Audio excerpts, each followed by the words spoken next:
नमस्कार, आप देख रहे हैं जन की बात। मैं आपके साथ हूं विशाल। देश के 5 राज्यों में विधानसभा के चुनाव होने वाले हैं।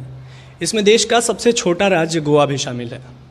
अभी पिछले 2 महीने से हम गोवा के ग्राउंड पे घूम रहे हैं, लोगों से बातचीत कर रहे हैं। इस बीच गोवा विधानसभा के इस चुनाव में सबसे ज़्यादा अगर किसी बात की चर्चा है तो वो है यहाँ की एकदम नई नवेली दुल्हन की तरह बनी हुई पार्टी रिवोल्यूशनरी गोवंस की।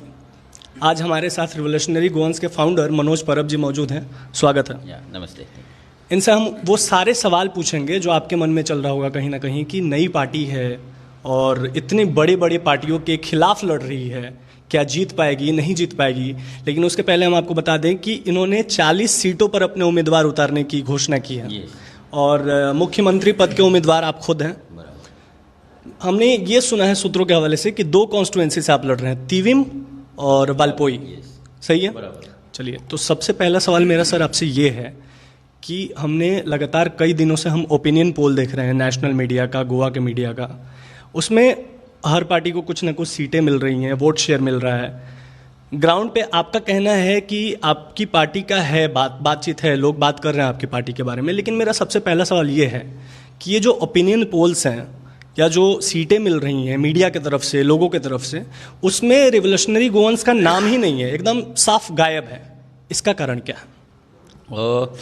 पहले तो थोड़े सर्वेस हुए, उसमें आरजीपी का नाम आया है, ऐसा नहीं है कि नहीं आया है। हमारे लोकल मीडिया में भी जब हमारी पार्टी नहीं हुई थी तब भी मेरा नाम आया था एज अ सीएम फेस करके, तो वो है। लेकिन देखिए, हर बार ओपिनियन पोल जो होते हैं वो सही होते हैं ऐसा कुछ है नहीं। जब भी कोई नई चीज़ आती है तो उसको ओपिनियन में डालना है या पोल में डालना है या नहीं, वो भी एक चीज़ रहती है।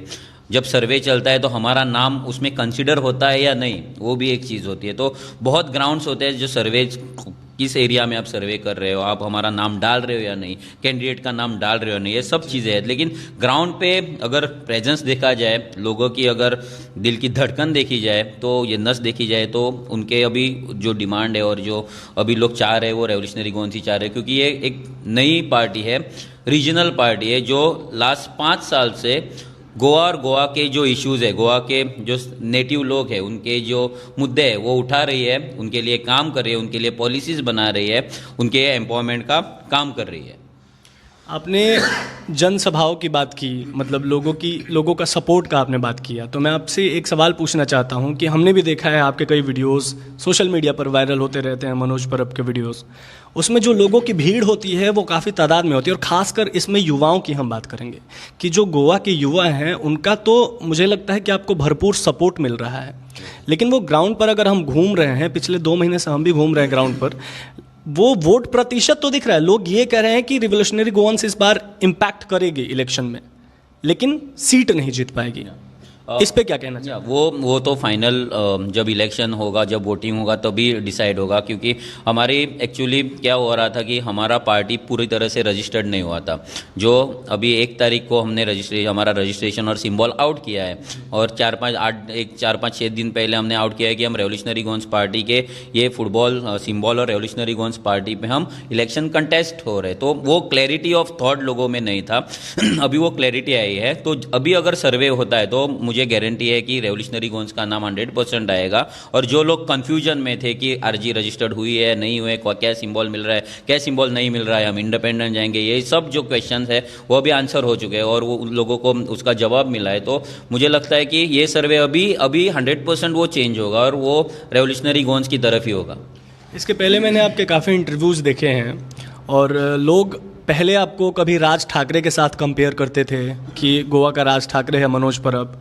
अभी जो है वो आपको अरविंद केजरीवाल से कंपेयर किया जा रहा है कि दिल्ली के अरविंद केजरीवाल की तरह गोवा के अरविंद केजरीवाल हैं मनोज परब। ऐसे कंपैरिजन को किस तरीके से देखते हैं? ये कंपैरिजन एक्चुअली हमको कुछ इफेक्ट नहीं करता है। वो कंपैरिजन जो भी कर रहा है उनको हम स्टॉप भी नहीं कर सकते। लेकिन हमारा एक वर्किंग स्टाइल है, हमारा डिफरेंट एक आइडियोलॉजी है, डिफरेंट प्रिंसिपल्स है। जैसे मनसे का स्टाइल है वो थोड़ा वायलेंट वे में जाती है, तो हम कभी वायलेंस किए नहीं अभी तक। अभी 5 साल से हम गोवा के लोगों के लिए काम कर रहे हैं। माइग्रेंट्स जो इलीगलिटीज़ यहाँ कर रहे हैं उनके खिलाफ हम आरटीआई डाल रहे हैं, कंप्लेंट लेटर्स डाल रहे हैं। लेकिन कभी हमने वायलेंट वे में, कभी हमारा ये आंदोलन है, ये क्रांति है, वो तरफ नहीं लेके गए। और सेकेंडली अरविंद केजरीवाल की बात करें तो हम भी आम आदमी पार्टी में एक साल काम कर चुके हैं 2017 इलेक्शन में।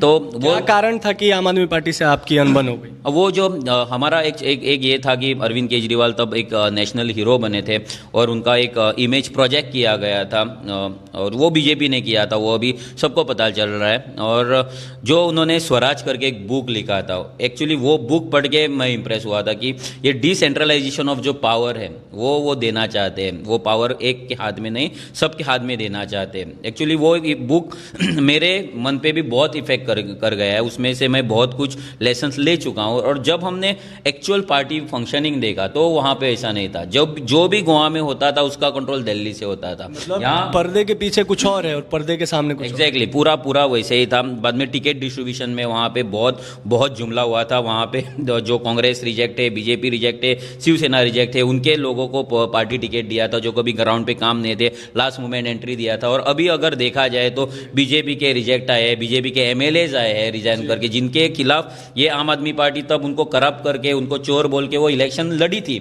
अभी उनका शुद्धिकरण किया है। तो हमको भी पता है कि जो बीजेपी फॉर्मूला यूज करती है शुद्धिकरण का, वही फॉर्मूला केजरीवाल के पास है, क्योंकि दोनों एक ही स्कूल से है, दोनों एक ही टीम है, बी टीम ए टीम ऐसा कुछ नहीं, एक ही टीम है। तो वही शुद्धिकरण का प्रोसेस वो यहाँ यूज करें। अच्छा, मुझे एक बात बताइए कि बीजेपी काफ़ी सालों से, लगभग 10 सालों से यहाँ सत्ते में है। कांग्रेस एक बड़ी पार्टी हुआ करती थी, इसके पहले भी 17 सीटें आई थी। पिछली बार आम आदमी पार्टी लड़ी थी लेकिन एक भी सीट नहीं मिला था। इस बार टीएमसी भी, तृणमूल कांग्रेस भी कंटेस्ट कर रही है। तो इतनी सारी पार्टियां हैं, कैसे कम्पीट कर पाएंगे इन पार्टियों से? क्योंकि ये सारी पार्टियां जो हैं ये नेशनल लेवल की पार्टियां हैं, इनको ऑलरेडी एक पहचान मिल चुका है। और आपकी जो पार्टी है इसको मुझे नहीं लगता है कि गोवा के बाहर कोई जानता होगा अभी। हमको तो इलेक्शन अभी कंटेस्ट तो गोवा में ही करना है। तो गोवा के लोग तो जानते हैं कि रेवोल्यूशनरी गोवंस पार्टी है करके और आरजी करके है, ये मूवमेंट चल रहा है, एक क्रांति चल रही है। तो बाकी बात रही टीएमसी की, तो टीएमसी ओवर एंड आउट हो चुकी है, उनके पास कुछ नहीं। अभी भी वो कांग्रेस के साथ टाई अप करने के लिए उनको मतलब उनके पास जा रही है, स्टेटमेंट्स दे रही है कि कांग्रेस आओ हम महागठबंधन बनाएंगे, बीजेपी को हम डिफीट करेंगे। तो उनको खुद पे विश्वास नहीं है कि वो खुद से इतना आईपैक टीम लेके आए। प्रशांत किशोर जी गोवा में आए तो उनको कॉन्फिडेंस नहीं है कि खुद से इलेक्शन जीतेंगे। सेकेंडली बात रही आम आदमी पार्टी की, उन्होंने जो मुद्दा लेके जाओ, ये प्रिंसिपल लेके जो आई थी, non corrupt, non communal, non criminal, ऐसे लोगों को वो लेके, लेकिन आज गोवा में आके उन्होंने क्रिमिनल को एंट्री दी है, करप्ट लोगों को एंट्री दी है, कम्युनल लोगों को एंट्री दी है। सब लोग आज आम आदमी पार्टी में है। तो ये सब लोग देख रहे हैं। और जैसे आप पंजाब में देख रहे हो कि आम आदमी पार्टी के एमएलए कांग्रेस में जा रहे हैं, बहुत जा चुके हैं। तो ये भी लोग देख रहे हैं कि आम आदमी पार्टी अभी दूसरों से जो अलग होने की बात कर रही थी वो अलग है नहीं। ये भी यहाँ पे फूड डिस्ट्रीब्यूशन करती है, यहाँ पे पैसा बढ़ रही है, यहाँ पे वॉलंटियर्स को पेमेंट पे ले रही है, बाइक रैली निकाल रहे हैं तो पेमेंट पे लड़कों को ला रही है। तो ये सब जो ट्रेडिशनल वे ऑफ वर्किंग है वो वही आम आदमी पार्टी कर रहे हैं। तो लोग कुछ नया ढूंढ रहे हैं। जैसे दिल्ली में लोगों को कुछ नया लगा था आम आदमी पार्टी में, तो उन्होंने उनको ये इलेक्ट करके लाए थे। हमको लगता है कि गोवा में भी वो वैक्यूम है कुछ फ्रेशनेस का, नए फेसिस का और नए आइडियोलॉजी का, और वही लोग हम में देख रहे हैं। और वो हमको लग रहा है कि वो मैक्सिमम तौर पे वो सक्सेसफुल हो जाएगा। अच्छा, मुझे ये बताइए कि टीएमसी जो है वो महिलाओं को 5,000 रुपये प्रति माह देने की वादा अभी से कर रही है अपने मैनिफेस्टो में। उसके अलावा युवा कार्ड पे 20 लाख तक का आप क्रेडिट ले सकते हैं।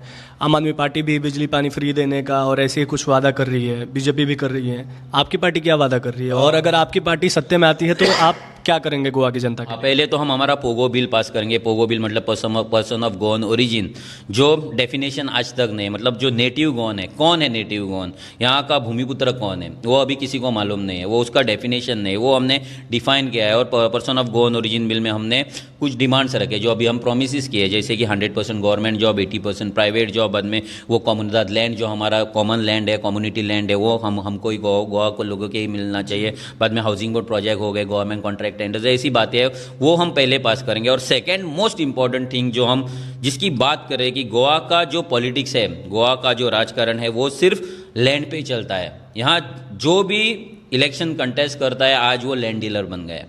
गोवा की ज़मीन आज गोवा के लोगों को छोड़ के बाहर के लोगों के पास जा रही है। कोई दिल्ली से आ रहा है, कोई बेंगलोर से आ रहा है, मुंबई से आ रहा है, बड़ी बड़ी ज़मीन ले रहा है, कोई सीलिंग टैक्स नहीं है, कोई लैंड प्रोटेक्शन एक्ट नहीं है। तो हमारा जो दूसरी जो प्रॉमिस है वो है, हम जैसे ही सरकार में आते हो तो हम लैंड प्रोटेक्शन बिल जो है 2022 वो हम असेंबली में पास करेंगे, ताकि गोवा के लोगों को ज़मीन मिले। आज 5,000 लिया, 20 लाख लिया, वो लोन लिया, तो हमको ज़मीन तो नहीं मिलेगी ना, ज़मीन तो उतनी रहेगी। ज़मीन कम होती जा रही है, कितना भी पैसा है, कुछ भी है, और ज़मीन का प्राइस भी बढ़ रहा है। तो इस पर कोई बात नहीं कर रहा है। हर कोई हमको फ्रीबीज देने की बात करे, हमको वो फ्रीबीज दे के हमको उनके अंडर रखने की बात कर रही है, हमको एम्पावर नहीं कर रही है, हमको हमारे राइट्स नहीं दे रहे हैं। तो इस पर बात नहीं हो रही है, बात सिर्फ फ्रीबीज पे हो रही है। ये यात्रा करेंगे, वो यात्रा करेंगे, महिलाओं को ये देंगे। महिलाओं को अपने पाँव पे खड़ा रहने के लिए कोई बात नहीं कर रहा है, उनको बिजनेस में लाने के लिए कोई बात नहीं कर रहा है, उनके हाइजीन पे, उनके हेल्थ केयर पे कोई बात नहीं कर रहा है। बात कर रहा है सिर्फ उनको फ्रीबीज देने की। उनका ऑक्शन चल रहा है अभी गोवा में, कोई 1,500 दे, कोई 2,500 दे रहा है, कोई 5,000। तो हमारी जो औरत है उनको लग रहा है कि ये ऑक्शन के लिए अवेलेबल है, इसलिए ये बाहर से पार्टी आ रही है। वो समझ रहे कि गोवा के औरतों का कुछ अस्तित्व ही नहीं है, तो उनको हम जैसे ये डोल देंगे, उनको ये काट देंगे, वो काट देंगे, और वो उनको खरीद लेंगे। तो ये हमको बिल्कुल भी सही नहीं लग रहा है। और ये जो ट्रेंड चल रहा है आजकल खरीदने का और लोगों को पागल बनाने का, ये ट्रेंड कहीं ना कहीं स्टॉप होना चाहिए। नहीं तो हम वही ब्रिटिश काल में, जैसे ब्रिटिश काल में थे गुलाम, वैसे ही गुलामगिरी में जाएंगे, ये पॉलिटिकल लोगों के हाथ में रहेंगे। आखिरी सवालों में से मेरा एक सवाल है कि सोशल मीडिया पर आपके काफ़ी वीडियोस वायरल होते हैं, आज से नहीं काफ़ी साल पहले से, कि आप जो बाहर के लोग आते हैं गोवा में, उनके साथ आप उनको कहते हैं इलीगल माइग्रेंट्स हैं, और अगर कुछ रोड पे अगर कोई धंधा करता हुआ दिखता है तो उसको आरजी के लोग जो हैं वो उसको धंधा बंद करवाते हैं। ये पूरा मामला है क्या? इसके पीछे क्या कारण है? इसका यही, उस पर अगर हम कमेंट्स पढ़ते हैं तो उस पर काफ़ी लोग आप पे जो है वो आपको कहते हैं कि नहीं ये गलत है, आप ऐसे नहीं कर सकते हैं। तो उन लोगों को आप कैसे जवाब देना चाहेंगे? गोवा एक इंटरनेशनल टूरिस्ट डेस्टिनेशन है, गोवा की एक आइडेंटिटी है, एक यूनिकनेस है।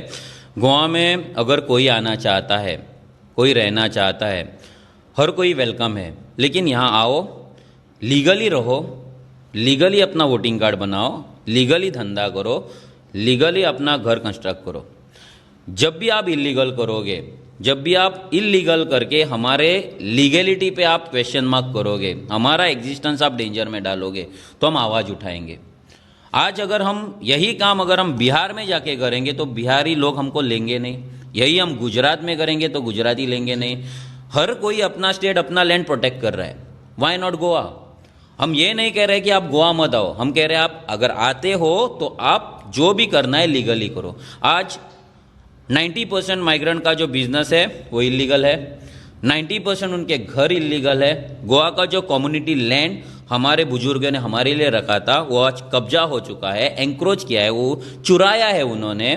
और आज हमारा गवर्नमेंट सिर्फ वोट बैंक के लिए वो ज़मीन उनको दे रही है, फोकट में दे रही है। तो ऐसा होना नहीं है, क्योंकि ये हमारे बुजुर्ग ने हमारे लिए रखा था, क्योंकि हमारी फैमिली बढ़ेगी तो हम रहेंगे किधर। आज ऐसा प्रॉब्लम है कि गोवा के लोगों के लिए घर नहीं है, गोवा के लोगों के लिए ज़मीन नहीं है, गोवा के लोगों के पास जॉब नहीं है, धंधा नहीं है। और ये सब being a tiny state, Goa में हर कोई ये माइग्रेशन जो आ रहा है, ये माइग्रेशन गोवा के लोगों को एक्सटिंक्ट कर रहा है, मेन स्ट्रीम लाइन से दूर कर रहा है। और हमारा जो लाइफस्टाइल है एक यूनिक है, हमारा लाइफस्टाइल यूनिक है, हमारा वे ऑफ लिविंग यूनिक है। तो ये जो वे ऑफ लिविंग है हमारा, वो आज इतना डाइल्यूट हो चुका है कि हमारा एग्जिस्टेंस ही नहीं रहेगा। तो टूरिस्ट क्यों गोवा आएंगे? हम बाहर के लोगों के लिए एकोमोडेट करने के लिए यहाँ लैंड फिलिंग कर रहे हैं, हिल कटिंग कर रहे हैं, सब एनवायरमेंटल डिस्ट्रॉय कर रहे हैं। पानी की यहाँ कमी है यार, बिजली की कमी है, बिजली हमारे यहाँ बनती नहीं है, गार्बेज प्रॉब्लम हो रहा है, रोड पार्किंग प्रॉब्लम हो रहा है। ये सब अगर होता है तो एक दिन यहाँ टूरिस्ट आना भी बंद हो जाएगा। जो लाइवलीहुड टूरिज्म पे वो भी खत्म होगा, क्योंकि माइनिंग तो ऑलरेडी बंद हो चुका है। तो ऐसा हम करेंगे तो हमारे गोवा के लोगों के लाइवलीहुड पे बहुत बड़ा क्वेश्चन आएगा, एग्जिस्टेंस पे क्वेश्चन आएगा। और इसीलिए हम ये इलीगलिटीज पे बात करते हैं। हमने कभी जो इंडियन या बाहर से कोई आता है और यहाँ लीगली रह रहा है, लीगली काम कर रहा है, लीगली धंधा कर रहा है, उसके बारे में उसके खिलाफ हमने कभी आवाज़ नहीं उठाई, हमने कभी एक लेटर भी नहीं किया है। हम बोलते हैं आओ, लेकिन जो है गोवा के कल्चर को आप रिस्पेक्ट करो, गोवा के लोगों को रिस्पेक्ट करो, गोवा के लॉ को रिस्पेक्ट करो और लीगली रहो। चलिए आखिरी में एंड करते हैं वीडियो को, लेकिन उसके पहले एक छोटा सा रैपिड फायर खेलते हैं। मैं आपसे पार्टीज़ का नाम लूँगा और आप आपको स्ट्रेट फॉरवर्ड नंबर्स में देना है कि कितनी सीटें आएंगी इस पार्टी की।